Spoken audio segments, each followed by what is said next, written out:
कैसा हो कि आप एक प्लेन यात्रा कर रहे हो और वही प्लेन आपका हाईजैक हो जाए। क्यों शॉक लगाना? नहीं, डरा नहीं रहा, आप लोगों को बता रहा हूं। और आज मैं लेके आ गया हूं IC-814 द कांधार हाईजैक का एपिसोड फर्स्ट। तो बने रहिए मेरे साथ और देखते रहिए कि इंडिया का फर्स्ट एंड लास्ट हाईजैक कैसे हुआ था और कैसे लोगों को बचाया गया था। ये कहानी है 24 दिसंबर 1999 की, जहां पे IC-814 फ्लाइट जो है हाईजैक कर ली जाती है, वो भी कहां से? काठमांडू से। अब सवाल ये था कि काठमांडू ही क्यों चुना गया इस फ्लाइट को हाईजैक करने के लिए, क्योंकि काठमांडू जो है वो नेपाल में है और नेपाल टच है चाइना से, और सारे जो पाकिस्तान वाले हैं वो भी चाइना के साथ मिले हुए हैं, एंड इधर से अफगानिस्तान और बांग्लादेश भी साथ साथ मिले हुए हैं। तो काठमांडू सबसे सेफेस्ट जगह थी और आराम से यहाँ पे जो जुर्म है वो किया जा सकता। और फिर इस हाईजैक को खत्म करने में टोटल 7 डेज लग गए। और इन 7 दिनों में क्या क्या हुआ आइए जानते हैं। कहानी शुरू होती है काठमांडू शहर से, जहां पे एक राम नाम के रॉक के ऑफिसर को कुछ शक होता है कि कुछ ना कुछ इन दिनों में जरूर होने वाला है। एंड फिर वो जाते हैं अपने हेड के पास और बताते हैं कि कुछ ना कुछ जरूर गड़बड़ है। मैंने कुछ लोगों को जो मेरी जानकारी में है उनको किसी से बात करते हुए दिखा है, और वहां पे 5 ड्राइवर्स थे जिन्होंने कहीं ना कहीं एग्जीक्यूट किया है और लोगों से बातें की हैं। तो कुछ ना कुछ तो गड़बड़ जरूर है। और मैंने उनके कमरे में एक माइक भी फिट किया है,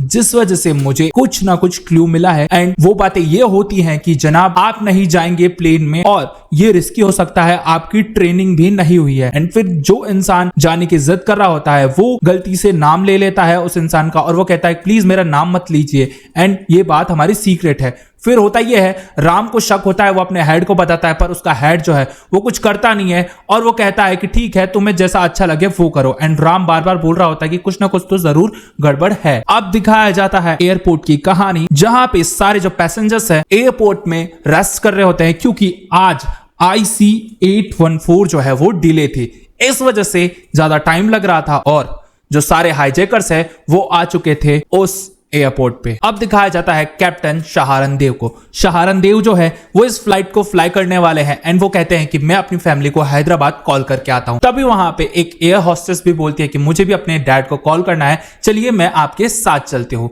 एंड फिर शहारन देव कहानी बताने लग जाते हैं कि मुझे तो इस फ्लाइट में होना ही नहीं चाहिए था और मैं तो कहीं और जाता, पर मुझे इंफॉर्मेशन मिली कि मुझे काठमांडू से ये फ्लाइट दिल्ली ले जानी है, इसलिए मैंने सोचा कि ठीक है मैं इस फ्लाइट को दिल्ली ले जाऊंगा। उसके बाद होता यह है वो चले जाते हैं अपनी फैमिली को कॉल करने। अब होता यह है राम को पता चल जाता है कि कुछ ना कुछ तो गड़बड़ है, एंड वो एयरपोर्ट पे फोन लगाता है काठमांडू के और कहता है कि उस प्लेन को बिल्कुल भी ना उड़ने दिया जाए जब तक मैं आ नहीं जाता। लेकिन वो लोग कहते हैं कि देखिए फ्लाइट ऑलरेडी डिले हो चुकी है और हम कुछ भी नहीं कर सकते हैं, इसलिए इस फ्लाइट को हमें उड़ाना ही पड़ेगा। अब दिखाया जाता है उसी एयरपोर्ट का एक क्रू मेंबर जो है वो बैग में कुछ तो चीजें लाता है, एंड वो चीजें बिल्कुल भी ठीक नहीं लग रही होती है, एंड वो एरोप्लेन के एक सामान रखने वाले कबर्ड में वो सारी चीजें डाल देता है। एंड इस वजह से एयर होस्टेस देखती है कि यार ये आदमी तो कुछ जाना पहचाना सा तो नहीं लगता, लेकिन वो इस बात पे ध्यान नहीं देती है क्योंकि वो एरोप्लेन में जरूरतमंद चीजें रख रही होती है, जैसे water bottles and oxygen cylinders. इस वजह से उन्होंने इस बात पे ध्यान नहीं दिया था। अब दिखाया जाता है कि सारे लोग जो है उस एरोप्लेन में एंटर कर जाते हैं, एंड फिर दिखाया जाता है 2 एयर होस्टेस को, जो कि है इंद्रानी एंड छाया। ये लोग बातें कर रही होती है आपस में, तभी पता चलता है कि सारे हाईजैकर्स जो है वो भी एंटर कर चुके हैं इस एरोप्लेन में। देन अब ये प्लेन टेक ऑफ करने के लिए रेडी हो चुका था और इसमें 2 मेंबर्स और थे, जो कि first officer and flight engineer थे। फर्स्ट ऑफिसर का नाम था सुनील सचदेवा, एंड जो फ्लाइट इंजीनियर थे उनका नाम था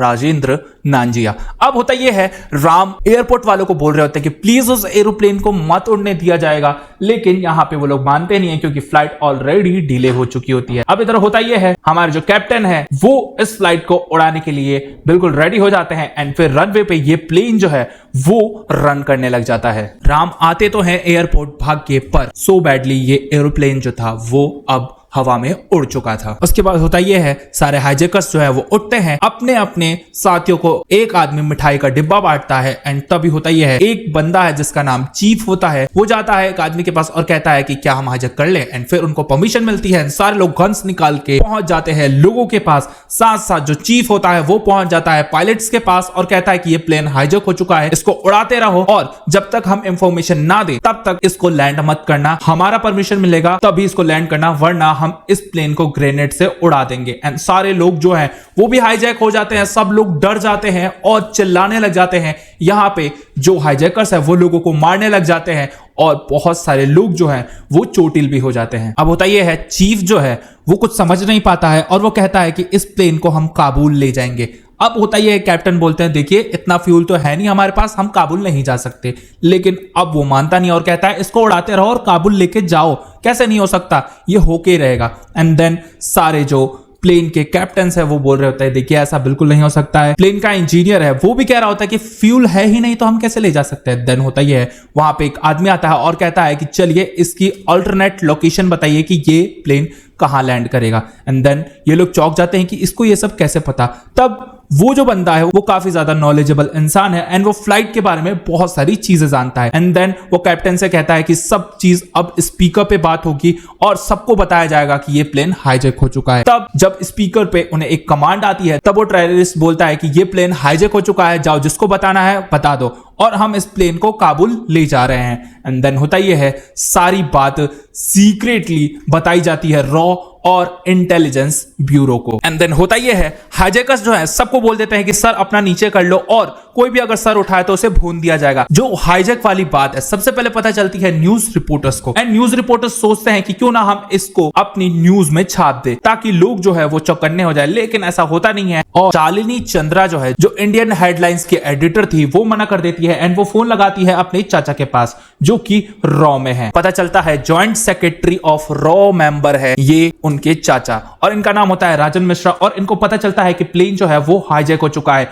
एंड वो अपनी भतीजी को बोलते हैं कि देखो इसको राजी रखना और ये तुम्हारे और हमारे बीच बात रहेगी और अभी इसको कुछ भी छापना नहीं है। एंड देन वो बोलते हैं कि मैं पीएमओ से और बाकी सारे इंटेलिजेंस ब्यूरो से बात करके पता करता हूं कि ये खबर सच है या नहीं है। अब होता ये है, मिश्रा जी जो है वो जाते हैं हेड मेंबर रॉ के पास जिसका नाम है वीके अग्रवाल और उसको जाके बताते हैं कि इंडियन एयरलाइंस का प्लेन हाईजैक हो चुका है IC-814 और उसको वो काबुल ले जा रहे हैं और उसमें इतना शायद फ्यूल भी नहीं है। अब ये कहानी जाती है इंटेलिजेंस ब्यूरो में जहां पे दिखाया जाता है मुकुल मोहन और जेपी कोहली को जो कि एडिशनल और डायरेक्टर होते हैं इंटेलिजेंस ब्यूरो के और इन्हें पता चलता है कि प्लेन जो है वो हाईजैक हो चुका है और ये हिल जाते हैं अंदर से। अब ये लोगों को पता नहीं होता है कि अब हम करें क्या और ये लोग पता लगाने लग जाते हैं कि हाईजैकर्स कितने हैं और ये लोगों का जो प्लान है वो क्या है। अब होता यह है, कैप्टन जो है वो बार बार बोल रहे होते हैं कि इसमें फ्यूल नहीं है। तब वहां पे एक और हाईजैकर आता है और कहता है कि देखो अपना मुंह बंद रखो और ये काबुल जाएगा, इसे उड़ाते रहो। इधर जब एक एयर होस्टेस को चोट लगी होती है क्योंकि हाईजैकर्स ने इसको मारा होता है और ये छाया होती है। देन यहाँ पे एक हाईजैकर आता है और कहता है कि लाओ मुझे देखने दो। तभी वहां पे इंद्रानी जो है वो कहती है कि मुझे इसकी मदद करने दीजिए, लेकिन वो हाईजैकर बोलता है कि देखो यहाँ पे चुपचाप बैठे रहो। एंड इसके बाद वो जाता है छाया को देखने की कोशिश करता है। फिर वो इंद्रानी को बुलाता है और कहता है कि इसका इलाज कीजिए, इसको ज्यादा चोट नहीं आई है, माइनर सा इंजर्ड हुई है। इधर दिखाया जाता है, ये बात पता चल जाती है मिनिस्ट्री ऑफ एक्सटर्नल अफेयर्स को। एंड फिर दिखाया जाता है कि विजय भान जो है वो बहुत ज्यादा परेशान हो जाता है एंड वो बुला रहा होता है अपने एक ऑफिसर को। वो उसके पास जाता है एंड वो ऑफिसर बिजी होता है एक कॉल फोन पे एंड देन वो राइट करके दे देता है विजय भान को कुछ। उस ऑफिसर ने लिखा होता है कि इस प्लेन को काबुल ले जा रहे हैं।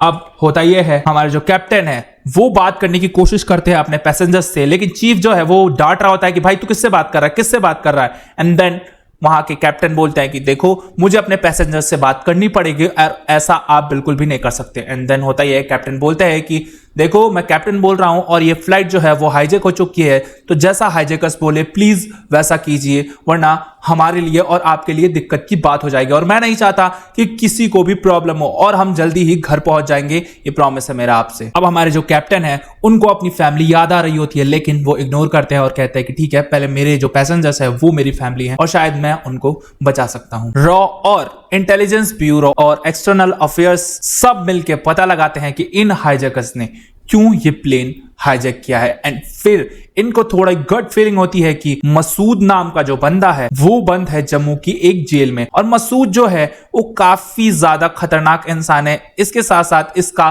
तालिबानियों से कुछ रिलेशन जरूर है। ये कश्मीर में 2 आतंकवादी गुटों की सलाह और साथ साथ इंडिया को खत्म करने की बात करने आया था। ये इलीगली तरीके से आया था तो इसे अरेस्ट कर लिया गया जम्मू पुलिस की तरफ से। इसको छुड़ाने के लिए 3 कोशिशें हो चुकी थी जो नाकाम हो गई थी, लेकिन ये चौथी कोशिश थी जो हाईजैकर के रूप में निकल के आई थी। इधर पूरा ब्यूरो रॉ सबके सब परेशान थे, लेकिन कोई भी कुछ भी नहीं कर पा रहा था।